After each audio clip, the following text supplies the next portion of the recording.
Hi ಇದು Sunday evening vlog. ಇವತ್ತು ಶಾಪಲ್ಲಿ ಸ್ವಲ್ಪ ಜಾಸ್ತಿ ಕೆಲಸ ಇದ್ದಿದ್ದರಿಂದ ನಾನ್ ವೆಜ್ ಇನ್ನೂ ಮಾಡಿರಲಿಲ್ಲ. ಹಾಗಾಗಿ ರಾತ್ರಿ ಊಟಕ್ಕೆ ಸ್ವಲ್ಪ ಚಪಾತಿ ಮಾಡಿ ಎಗ್ ಕೀಮಾನ ಮಾಡ್ಕೊಳ್ತಾ ಇದ್ದೀನಿ. ಇನ್ನು ಮೊಟ್ಟೆ ಬೇಯಿಸುವಾಗ ನಾನು ಸ್ವಲ್ಪ ಈರುಳ್ಳಿ ಸಿಪ್ಪೆನ ಹಾಕಿ ಬೇಯಿಸ್ತೀನಿ.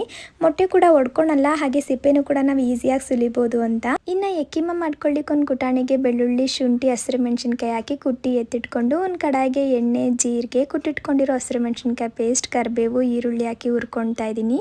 ಈರುಳ್ಳಿ ಕಲರ್ ಸ್ವಲ್ಪ ಚೇಂಜ್ ಆದಮೇಲೆ ಅದಕ್ಕೆ ಖಾರದ ಪುಡಿ, ಧನಿಯಾ ಪುಡಿ, ಜೀರಿಗೆ ಪುಡಿ ಹಾಗೆ ಟೊಮೊಟೊ ಹಾಕಿ ಟೊಮೊಟೊ ಸಾಫ್ಟ್ ಆಗೋವರೆಗೂ ಬೇಯಿಸ್ಕೊಂಡು ಟೊಮೊಟೊ ಸಾಫ್ಟ್ ಆದಮೇಲೆ ಅದಕ್ಕೆ ಸ್ವಲ್ಪ ನೀರು ಹಾಕಿ ಕುದಿಸ್ಕೊಳ್ತಾ ಇದ್ದೀನಿ. ಇವಾಗ ಸ್ವಲ್ಪ ಗರಂ ಮಸಾಲ, ಬೆಂದಿರೋ ಮೊಟ್ಟೆನ ತುರ್ಕೊಂಡು ಇದಕ್ಕೆ ಹಾಕ್ಬಿಟ್ಟು ಚೆನ್ನಾಗಿ ಮಿಕ್ಸ್ ಮಾಡ್ಕೊಂಡು ಕೊನೆಯಲ್ಲಿ ಕಸೂರಿ ಮೇಥಿ ಹಾಕೊಂಡ್ರೆ ಎಗ್ ಕೀಮಾ ರೆಡಿನೇ ಆಗೋಗ್ಬಿಡುತ್ತೆ. ಹಾಗೆ ಇವತ್ತು ಡಾರ್ಕ್ ಸರ್ಕಲ್ಸ್ಗೆ ಒಂದು ಪ್ಯಾಕ್ ಕೂಡ ರೆಡಿ ಮಾಡ್ಕೊಳ್ತಾ ಇದ್ದೀನಿ. ಒಂದು ಅರ್ಧ ಆಲೂಗಡ್ಡೆನ ರುಬ್ಬಿ ಜ್ಯೂಸ್ ತೆಕ್ಕೊಂಡು ಅದಕ್ಕೆ 1 ಸ್ಪೂನ್ ಆಗುವಷ್ಟು aloe vera gel, 1 vitamin E capsule, 1 tea spoon ಆಗುವಷ್ಟು ಕಾಫಿ ಪೌಡರ್ನ ಹಾಕಿ ಮಿಕ್ಸ್ ಮಾಡಿ ಕಣ್ ಕೆಳಗಡೆ ಅಪ್ಲೈ ಮಾಡಿ 5 ನಿಮಿಷ ಬಿಟ್ಟು ವಾಶ್